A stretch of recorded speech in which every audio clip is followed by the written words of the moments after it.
રાજ્યમાં જળબંબાકાર થવાની આશંકા જે રીતે હવામાન વિભાગે આગાહી કરી છે, ભારે વરસાદની આગાહી કરવામાં આવી છે, ત્યારે રાજ્યમાં જળબંબાકાર થવાની આશંકા છે।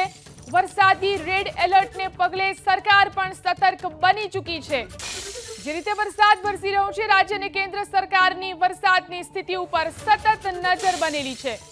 તો ગૃહમંત્રી અમિત શાહ આ અંગે અહેવાલ મેળવી રહ્યા છે, સતત જાણકારી મેળવી રહ્યા છે। રાજ્યમાં જળબંબાકાર થવાની આશંકા છે, જેને પગલે રાજ્ય અને કેન્દ્ર સરકાર સ્થિતિ ઉપર સતત નજર રાખી રહ્યું છે। વરસાદી રેડ એલર્ટને પગલે સરકાર સતર્ક બની ચૂકી છે। ગૃહમંત્રી અમિત શાહ સતત અહેવાલ મેળવી રહ્યા છે।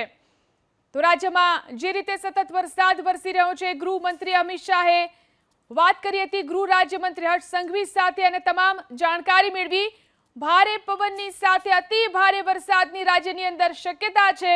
7 જિલ્લાની અંદર વરસાદી રેડ એલર્ટ જાહેર કરવામાં આવ્યું છે। તો અન્ય 26 જિલ્લાઓની અંદર વરસાદનું ઓરેન્જ એલર્ટ જાહેર કરાયું છે। ભારેથી અતિ ભારે વરસાદ અનેક જિલ્લાઓની અંદર થઈ શકે છે।